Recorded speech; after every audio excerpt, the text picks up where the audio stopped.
우리는 지난 다니엘 기도회를 통하여서 은혜를 많이 받았습니다. 또 한편으로 충격을 받은 장면도 있습니다. 예를 들어 유흥열 목사님이 설교할 때 상당한 충격을 받았습니다. 어느 자그마한 이름도 없는 교회에서 벌어지는 일이 아니라 전국적으로 중계가 되는 미국의 의회에서 예배를 드리고 기도를 하는데 한 목사님이 어떻게 기도하느냐? 예수 그리스도의 이름으로 기도합니다. 아멘. 이게 아니었습니다. 모든 종교의 이름으로 기도합니다. 아멘. 아니, 예수님의 이름으로 기도합니다가 아니고 모든 종교의 이름으로 기도합니다. 거기에 왜 아멘이 들어가는가? 그리고 또 다른 목사님은 아멘 하고 기도하고 나서 아멘 하고 나서 또 덧붙이는 거예요. 아, 위민 이렇게 붙이는 거예요. 아멘 사람 남자가 있다는 거예요. 그러니까 아, 위민 이게 또 들어가는 거예요. 이게 도대체 아멘의 맨과 남성과 여성이 왜 거기 들어가는가? 우리는 도저히 뭐 어떻게 말을 할 수가 없어요. 이게 무슨 아무런 논리적 근거도 없고 아멘의 맨이 남자입니까? 전혀 상관이 없잖아요. 근데 그런 모습을 보면서 야, 미루어 짐작을 한 거예요. 미국 교회가 동성애를 인정하고 축복하고 그들의 결혼을 인정하느냐 안 하느냐로 미국 교회가 나눠졌다는 게 이게 10분 이해가 되는구나. 정말 인본주의적이고 종교 다원주의가 이렇게 팽배하게 미국 교회를 잠식하고 있구나. 그럼 우리가 미국 교회의 영향을 많이 받기 때문에 저런 식의 영향이 우리에게 들어왔을 때 우리는 어떻게 단호하게 그 우리 입지를 지키고 저런 거를 물리칠 것인가? 세상에 아무리 그런 대로 간다 할지라도 우리는 주님이 오시는 날까지 우리의 신앙을 반듯하게 지켜야 될 줄로 믿습니다. 이러한 인본주의, 종교다원주의 영향은 십계명에도 깊이 스며들어옵니다. 그래서 제7계명 내 이웃 간음하지 말라 이러한 부분들도 많이 지금은 완화가 되었죠. 그래서 한국에서 간통죄가 폐지가 되지 않았습니까? 간음이라고 하는 것은 가정 밖에서 성적인 관계를 맺는 것을 말하죠. 근데 성경의 구약 성경에 보면 더 깊이 여러 가지 것들을 이야기합니다. 구약에서는 인척 간에 고륙 지친 간에 결혼하는 걸 금하고 있죠. 그리고 기생도 금하였고요. 창기, 미동 이런 거 금하였습니다. 이런 것들이 우리 사회에 많지 않습니까? 신명기 22장 5절에 보면 이런 말씀도 있습니다. 여자는 남자의 의복을 입지 말 것이요 남자는 여자의 의복을 입지 말 것이라 이같이 하는 자는 내 하나님 여호와께 가증한 자이니라. 성적 정체성을 분명히 가져라. 동성애 같은 거 미워하지 말아라. 그럴듯한 사랑이라고 인권이란 이름으로 그런 거 허락하려고 여지를 두지 말아라. 이 성경이 분명하게 우리에게 가르쳐 주는 거지. 근데 오늘날 우리 사회는 이것과 반대되는 방향으로 가잖아요. 그래서 간통죄도 말씀드렸고 상당수의 청년들이 결혼하지 않고 동거하는 거 별로 죄의식 갖고 있지 않는 것 같습니다. 아찔한 거죠. 최근에 종부세가 문제가 되었는데 대부분의 사람들은 아파트 한 채 뭐 이렇게 가지고 있기 때문에 별 문제가 안 되지만 두 채, 세 채 가지고 있는 분들도 있잖아요. 이런 분들이 종부세가 아파트 두 채, 세 채 가지고 있으면 많이 나오니까 이혼하려고 한다는 거예요. 혼자가 아파트를 가지고 있으면 그러면 종부세가 안 되니까. 이게 뭐가 잘못돼도 굉장히 잘못되었다. 가정이라고 하는 가치보다 물질이라고 하는 가치가 위에 있는 거예요. 이렇게 행동을 하는 데는 선택을 하는 데는 가정에 대한 개념이 우리하고 다르기 때문입니다. 가정을 어떻게 생각하냐면 사랑하는 남녀가 만나가지고 결혼하고 살면 가정이지 별개 가정이냐 이렇게 생각하는 거죠. 근데 성경에서는 뭐라고 말합니까? 가정은 너희들이 좋아서 만들어낸 제도가 아니라는 거예요. 성경에서 뭐라고 말하죠? 가정은 누가 만들어 주신 겁니까? 여러분, 하나님이 아담과 하와에게 주신 최초의 제도요 선물인 줄로 믿으시면 아멘. 하나님이 주신 거예요. 지들끼리 만나서 세운 게 가정이 아니라는 거예요. 하나님이 주신 최초의 제도가 가정입니다. 두 사람이 주신 최고의 선물이 가정이에요. 그러니까 너희는 이 가정을 소중하게 여겨야 된다 하는 거죠. 반대로 말하면 뭐라겠습니까? 마귀는 하나님과 대적하는데 하나님과 대적하려고 마귀가 붕괴시키려고 하는 제도가 두 개가 있는 거예요. 하나는 가정이고 하나는 교회이고, 하나님이 주시고 예수님이 세우신 거니까 어떻게든 이거를 허물어뜨리려고 하는 거예요. 그래서 가정이 붕괴되는 것은 소득이 높아지고 우리 가운데 어떤 여러 가지 다른 이유 때문이 아니라 사회 경제적인 이유 때문도 있겠지만 진짜 중요한 영적 요인은 뭐냐? 마귀가 공격을 하고 있다는 거예요. 가정과 교회를 흐트리려고. 그거를 우리가 알아야 됩니다. 그러면 마귀는 무엇으로 가정을 공격하냐면 돈과 성으로 가정을 공격합니다. 이 시대를 보니까 그래요. 돈이 가정보다 위에 가치가 있어요. 돈 때문에 가정이 싸우고 분란이 되고 헤어지고 그런 가정이 얼마나 많은지 모릅니다. 또 성적인 그러한 요인도 있는 거죠. 대중문화가 얼마나 이런 부분들을 많은 사람들을 힘들게 하고 혼란스럽게 만듭니까? 이제 그런 이야기를 보도를 본 적이 있어요. 급작스러운 사고로 죽음의 직전까지 갔다가 겨우 살아난 사람들에게 인터뷰를 했습니다. 당신이 죽기 직전에 무슨 생각을 했냐? 여러분, 우리가 죽기 직전에 무슨 생각을 해야 되겠습니까?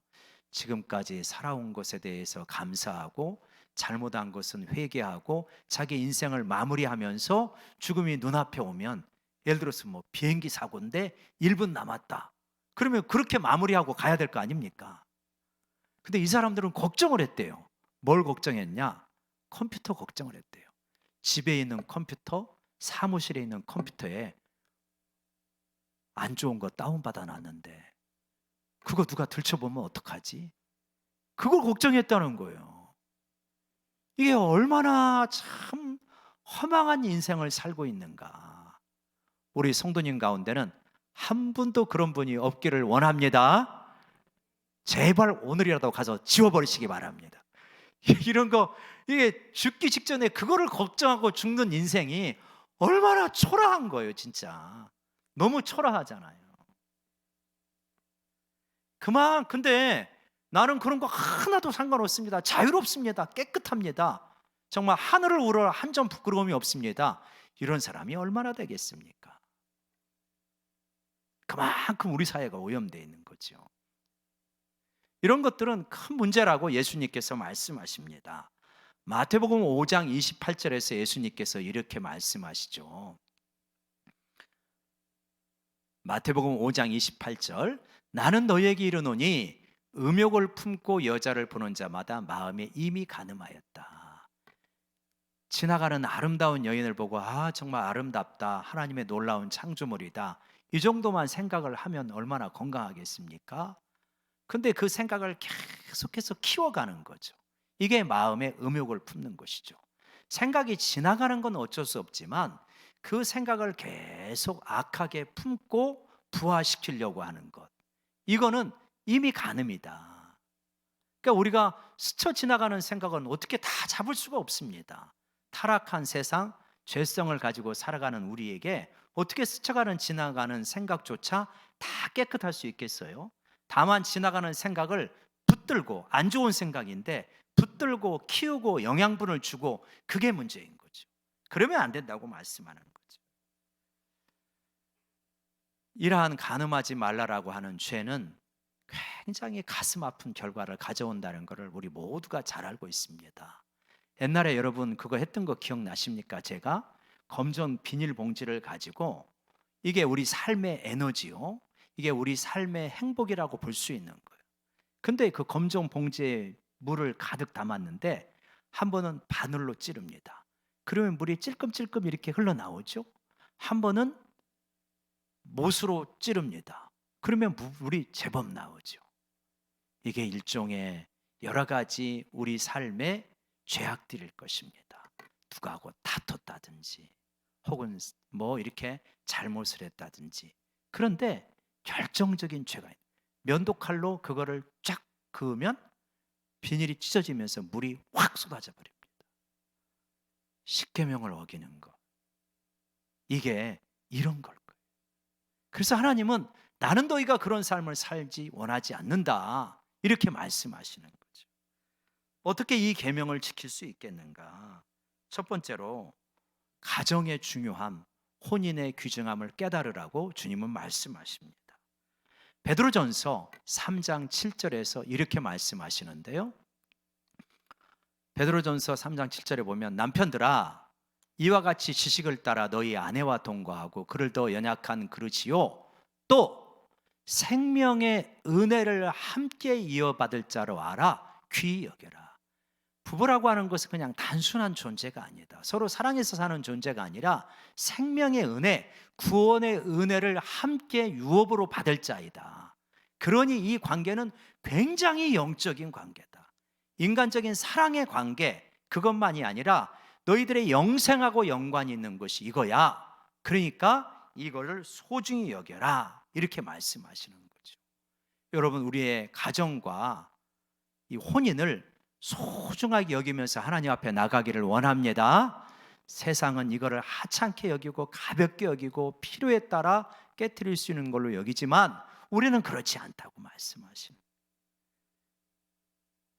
어떻게 우리가 이 깨끗하게 우리 자신을 지켜갈 수 있는가? 두 번째로 피하라고 말씀하십니다. 이러한 유혹은 피해야 됩니다. 디모데 후서 2장 22절에서 디모데에게 사도 바울은 말합니다. 또한 너는 청년의 정욕을 피하고 주를 깨끗한 마음으로 부른 자들과 함께 의와 믿음과 사랑과 화평을 따르라.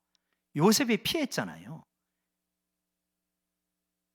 이렇게 유혹을 그렇게 받는 자리에서 뭐 얼마든지 넘어갈 수 있는 자리에서 도망치는 요셉의 모습을 볼 수 있습니다. 이거 싸워서 이길 수 있는 자리가 아니다.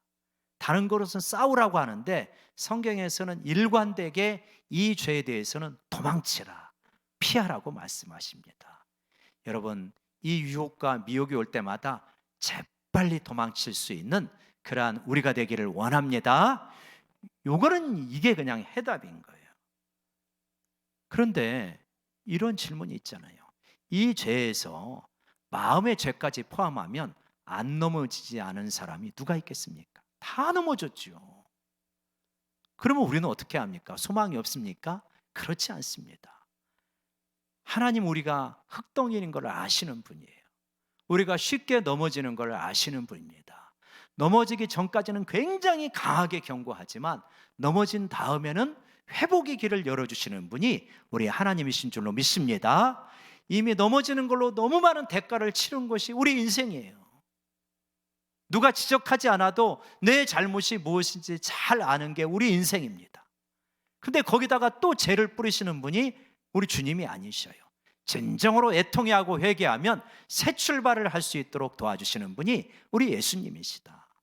그 현장이 어디냐? 간음하다가 현장에서 붙들린 여인의 이야기입니다.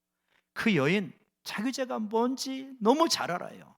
사람들은 돌을 들어가지고 이 여인을 향하여서 던지려고 그냥 눈이 시뻘건 가운데 씩씩거리면서 둘러싸고 있는 이때 예수님께서 그러잖아요.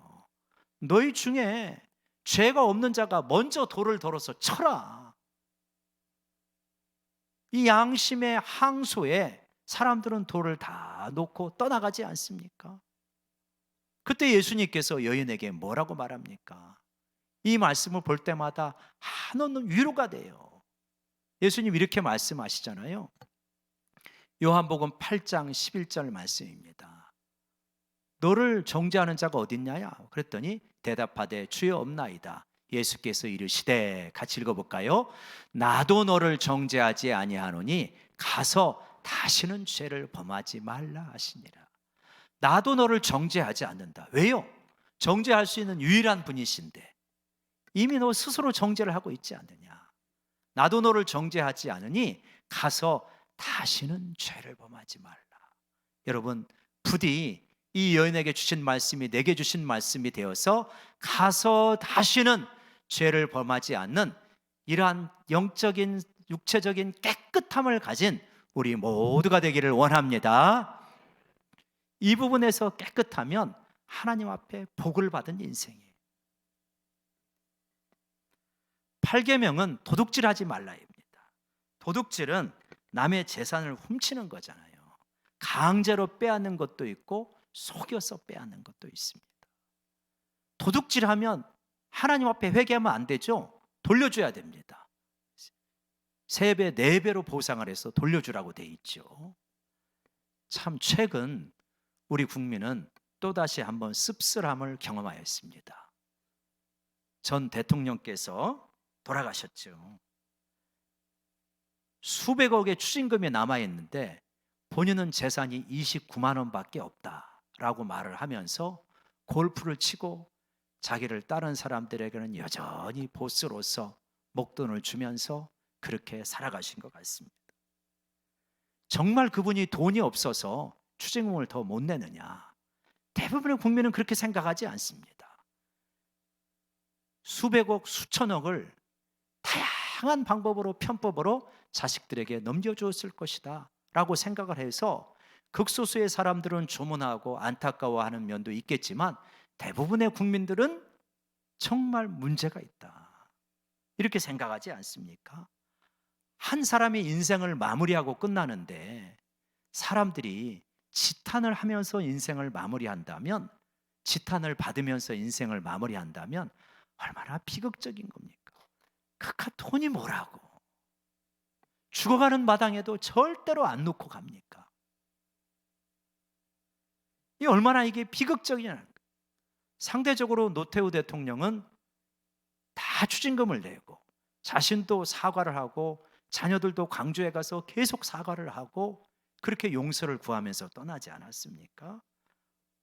그러니까 국민들이 보내는 마음이 다를 수밖에 없죠. 여러분, 우리는 죽을 때 사람들로부터 참 좋은 분이셨다 이 말을 들으며 죽어가기를 바랍시다. 아이, 그래야지요. 우리가 한평생 살고 가면서 욕 얻어먹으면서 죽는다면 얼마나 비참한 인생입니까?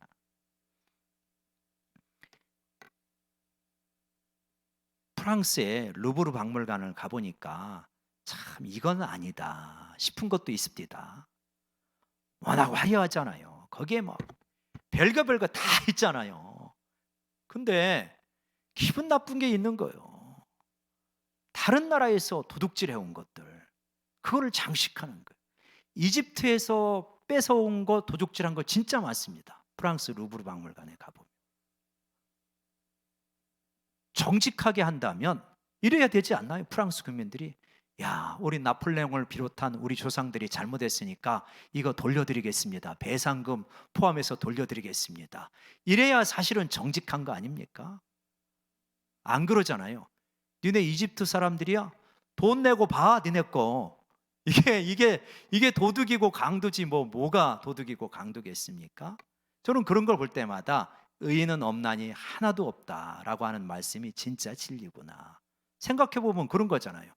우리 입장에서 우리가 일본 동경에 가서 박물관을 갔는데 우리 물품이 많이 전시가 되어 있는 거야. 근데 나는 돈을 내고 봐야 되는 거야. 이거 엄청나게 속상한 일이잖아요. 일상에서 우리는 도둑질하지 말라라고 하는 것이 별거 아닌 것 같지만 우리도 일상에서 이런저런 형태의 도둑질이 있는 것 같습니다. 이 기업주가 알바생이라든가 혹은 외국인 근로자에게 임금을 주지 않는 것은 큰 도둑질이죠. 그런가 하면 일하는 사람이 월급을 받은 시간에 딴짓하는 것도 또 도둑질이잖아요. 제가 한 분에게 들은 이야기인데 회사 측하고 노조 측하고 갈등을 벌인 사안 중에 하나가 이거라고 합니다. 근무하러 가는데 핸드폰을 가지고 가느냐 마느냐, 핸드폰을 보면서 일을 해도 되느냐 마느냐, 컨베이어 시스템으로 쭉 돌아가는데 나 핸드폰 보면서 내가 좋아하는 스포츠, 드라마, 뉴스 보면서 나 조립하겠다는 거예요. 회사에서는 안 된다. 왜 안 되냐? 보면서 조립하겠다. 어떻게 생각하십니까? 저는 이것도 도둑질이라는 생각이 드는 거예요. 그게 도둑질이지 뭐겠습니까? 학생들이 컨닝하는 거 진짜 큰 도둑질이죠. 옛날에 그런 게 있잖아요. 고스트 치는데 가장 좋은 판이 항공사 담요라고. 그래가지고 그거 그렇게 훔친 사람들 많잖아요. 교포들 집에 가보면 그거 한두 개는 다 있다며요. 사실 이거 진짜 나쁜 거죠. 회사 자산인데.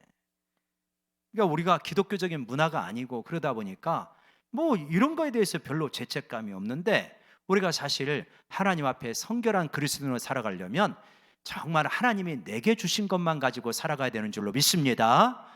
개인 거든 국가 거든 회사 거든 그 내 것이 아닌 거는 내가 가져오면 안 되는 거죠. 도둑질하면 계명을 어기는데 절대로 그거 가지고 부유하게 살아가지 못합니다. 하나님이 그거 누리면서 살아가도록 허락하시지 않아요. 아간의 범죄 있잖아요. 하나님께 바쳐야 할 걸 훔쳤다가 어떻게 됩니까? 결과가 그거 누리며 살았습니까? 아나니아 삽비라 그거 누리며 살았습니까? 안 됐죠. 결국은 다 죽음으로 마무리했죠. 가족들까지 죽었습니다. 그러니까 내 것이 아닌 거를 가져갈 때 절대로 그거 부해지지 않는다. 결국은 망하게 된다. 값을 지불하게 된다. 그래서 우리가 이런 부분에 분명한 어떤 깨달음을 가지고 있어야 됩니다. 이러한 도둑질에서 어떻게 벗어날 수 있는가? 우리 자족하는 마음을 가져야 됩니다. 히브리서 13장 5절입니다. 히브리서 13장 5절을 보면 이렇게 말씀하고 있는데, 히브리서 13장 5절 한번 보여주실까요? 돈을 사랑하지 말고 있는 바를 족한 줄로 알라. 돈을 사랑하지 말고 있는 바를 족한 줄로 알아라. 제가요, 이번 주에 저는 처음으로 들었어요. 제 주변에 가까운 사람에게서 그런 걸 들었는데, 지난 1년 6개월 동안에 자신이 주식을 투자해서 1억을 벌었다고 하더라고요. 근데 1억을 버니까 미국 주식에 투자를 했기 때문에 세금을 1,000만 원을 내야 된다는 거예요. 그거를 금요일 기도회 하기 전에 오후에 들었는데 금요 기도회가 잘 안 되는 거예요. 그러면서 야, 우리 성도님들이 이러시겠구나. 누가 집을 사가지고 이렇게 막 몇 억을 벌었다. 누가 주식을 해가지고 몇 천만 원을 벌었다. 근데 나는 지금 몇만 원 아끼고 몇십만 원이 없는 거야. 그러면 마음이 참 싱숭생숭하시겠구나. 세상이 그렇게 돌아가니까. 그러니까 주식 투자하지 말아라, 부동산 투자하지 말아라, 이 말씀을 드리는 게 아니고 지혜 있는 분들은 하셔야 되죠. 우리 지난번에 박영신 집사님 오셔서 강의한 것처럼 청지기로서 하셔야 되는데, 근데 기본적인 원칙은 뭐냐? 우리 다시 한번 아까 그 말씀을 보여주시면, 돈을 사랑하지 말고, 돈을 사랑함이 일만하게 뿌리니까 돈을 잘 관리를 하고, 돈을 사랑하지 말고 있는 바를 족한 줄로 알아라. 여러분, 하나님이 주신 바를 내가 최선을 다해서 열심히 일하고 부동산 투자도 할 수 있고 주식도 장기적으로 투자할 수 있지만 있는 바를 족한 줄로 알 수 있는 그러한 저희 모두가 되기를 원합니다. 이게 균형 잡는다는 게 어려운 일일 거예요. 왜냐하면 물질이 주는 힘이 너무 강하기 때문에 이게 우리가 조금 흔들릴 수가 있어요. 그렇지만 우리가 돈을 다스리고 돈을 사랑하지 않고 돈의 종이 되지 않고 돈이 있으면 모든 것이 될 것처럼 착각하지 말고 있는 바를 족한 줄로 알고, 그리고 하나님이 주시는 내가 기본적인 생활을 유지하는 것 말고 다른 것에는 선한 일에 힘쓰고, 이렇게 되어질 때 종이 되어지지 않는다. 자족하는 마음이 우리가 남의 돈을 훔치는 그런 거는 뭐냐면 자족하는 마음이 없기 때문이잖아요. 하나님을 신뢰하지 못하기 때문에 남의 것을 빼앗아서라도 내가 풍요로워지겠다 이런 거 아니겠습니까? 자족하는 마음이 있어야 되고요. 또 우리에게 필요한 것은 하나님을 신뢰하는 마음이 있어야 됩니다. 빌립보서 4장 19절에 이렇게 말씀하십니다. 빌립보서 4장 19절에 나의 하나님이, 보여주세요. 나의 하나님이 그리스도 예수 안에서 영광 가운데, 빨간 거 읽어봅시다. 그 풍성한 대로 너희 모든 쓸 것을 채우시리라. 정말 이 말씀을 믿으시면 아멘. 우리 하나님이요, 그리스도 예수 안에 있을 때, 우리가 그리스도 예수 안에 있을 때 그 풍성한 대로 우리 모든 쓸 것을 채워주십니다. 우리가 욕심 부리는 것까지 채워주시는 것이 아니라 우리가 써야 될 것을 채워주신다. 믿으십니까? 이 하나님을 믿게 되어지면 불필요한 욕심에 종이 되어지지 않는다는 거죠. 우리 삶을 되돌아보면 어떻습니까? 하나님께서 내가 쓸 것을 채워주셨는가? 채워주셨어요. 어려웠지만 다 채워주셨어요. 저도 몇 년 있으면 사역을 시작한 지가 30년이 되는데 가장 어려웠던 시절이 이제 신학교 입학을 한 그 시절이더라고요. 지금 생각해 보면 신대원 1학년, 2학년, 3학년 이 시절 공부하고 또 파트타임으로 하니까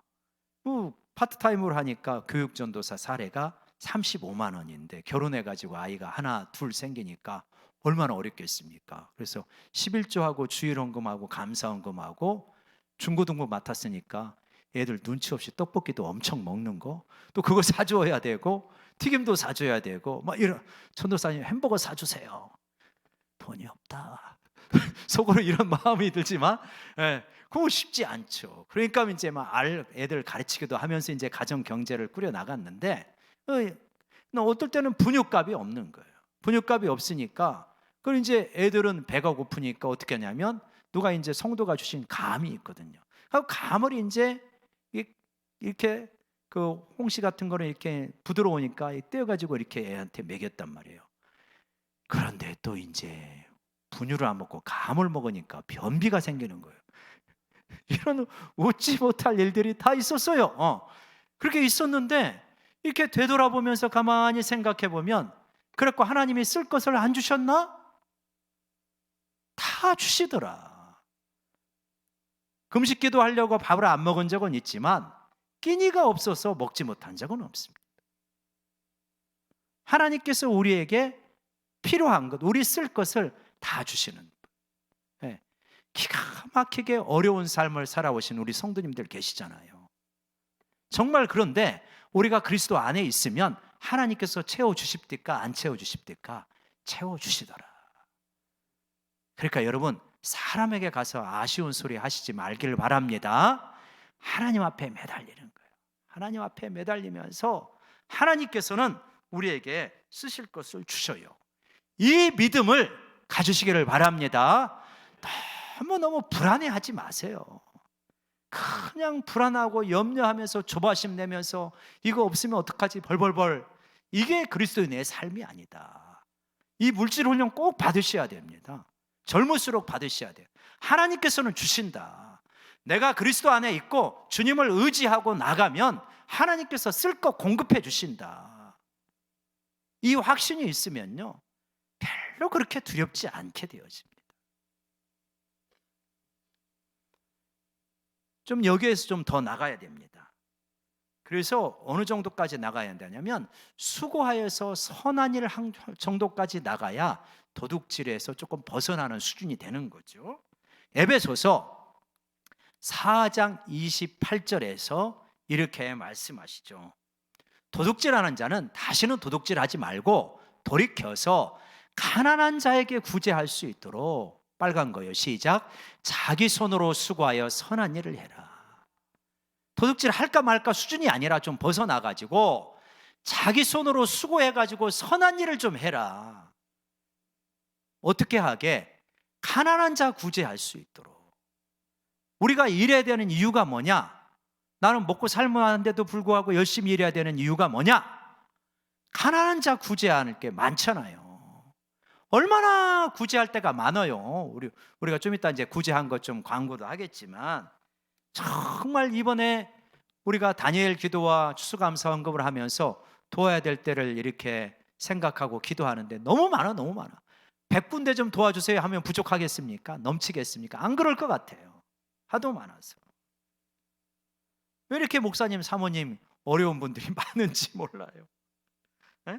그러니까 그렇게 열심히 수고해가지고 가난한 자 구조할 수 있도록 열심히 일하는 그러한 수준까지 나가야지, 도둑질 할까 말까 이런 수준에서 고민하면 그리스도인이 너무 미숙한 그리스도인이잖아요. 그렇게까지 좀 씨름을 해라. 여러분, 정말 어려움 속에서 살아오신 분들이 조금 나아지신다면 특별히 구제에 힘쓰시기를 바랍니다. 선교 헌금, 구제 헌금, 지목 헌금 많이 하시면서 정말 어려운 공동체의 지체들 돌볼 수 있도록 해야 돼요. 올해 우리 가운데 지목 헌금이 참 많았어요. 어려운 분들 이렇게 돕도록 교회 내외에 너무너무 감사합니다. 우리가 이렇게 해야 됩니다. 우리 가족 어떻게만 살 것인가 맨날 이 생각 좀 하지 말고 좀 벗어나서 우리 주변의 가난한 이웃까지 어떻게 도울 것인가, 여기까지 나가야지요. 이것이 우리가 참된 성숙한 그리스도인으로 살아가는 그러한 길인 줄로 믿습니다. 여기에 하나님 복을 주십니다. 이웃을 구제하면 복을 주시는 줄로 믿습니다. 마지막으로, 이런 도둑질하면 진짜 안 됩니다. 어떤 도둑질을 하면 자기 인생 도둑질. 가장 어리석은 도둑질이 자기 인생 도둑질하는 겁니다. 가슴 아픈 일이에요. 하나님이 우리에게 엄청난 기회를 주시고 똑같이 시간을 주셨습니다. 세월이 지나고 보면 돌이킬 수 없구나, 그런 일이 얼마나 많아요. 그때 좀 시간을 잘 쓸 걸. 여러분, 젊음이 있을 때요, 성경 좀 많이 읽으시고 봉사 좀 열심히 하시기 바랍니다. 아멘이십니까? 여러분, 건강, 시간 주셨는데 가가지고 텔레비 보고 인터넷하고 그 누구하고 그냥 이야기하냐라고, 나는 봉사 못해, 나는 성경 읽을 시간 없어, 나는 하나님 앞에 헌신할 시간 없어. 이거 너무 아까운 거예요. 아까운 거. 너무 이 시간이 아까운 거예요. 그래서 에베소서 5장 16절에서 이렇게 말하잖아요. 세월을 아끼라, 때가 악하니라. 때가 악하대요. 낭비할 수 있는 일이 너무너무 많다는 거예요. 그래, 아끼라는 거예요. 특별히 젊으신 분들, 나이 드신 분은 이미 세월의 소중함을 많이 알고 계시니까, 특히 우리 젊은 청년들, 우리 30대, 40대, 정말 이 시간이 얼마나 소중한지 알고 여러분, 시간을 그냥 물 쓰듯이 그렇게 흘려보내지 않기를 바랍니다. 이게 진짜 어리석은 도둑질이에요. 쓸데없는 거 많이 보면서, 인터넷 하면서, 텔레비 보면서, 잡담하면서 낭비하는 시간 너무 아까운 거예요. 하나님 앞에서 이 시간을 어떻게 소중하게 보낼 것인가, 우리가 이거에 대해서 하나님 앞에 직고하게 돼 있거든요. 그러니까 여러분, 내 시절을 내가 이 시간은 도둑질하지 않았다, 정말 소중하게 보냈다, 열심히 일하시고 또 교회 와서는 힘껏 정말 예배 드리고, 여러분, 내년에 우리가 내년 구호가 마르다처럼이에요. 내년의 표어가 한번 따라오시죠. 마르다처럼. 정말 1인 한 사람이 한 봉사는 할 수 있도록 정말 그렇게 해주셔요. 나는 다른 거 몰라도 엘리베이터 청소는 하겠다, 다른 거 몰라도 4층 복도는 내가 청소하겠다, 뭐 이런 식으로 최소한 나는 다른 거 몰라도 정말 한 달에 2번은 차량 운행하겠다, 이렇게 하면서 일을 나눌 뿐만 아니라 정말 내가 이 인생을 소중하게 보내는 거예요. 하나님 앞에 여러분 투자하시고 이 헌신하신 거는요, 영원한 가치가 있다는 걸 믿으시기 바랍니다. 하나님 나라는 영원하잖아요. 얼마나 이게 복된 것인지 몰라요. 이게 복받는 비결입니다.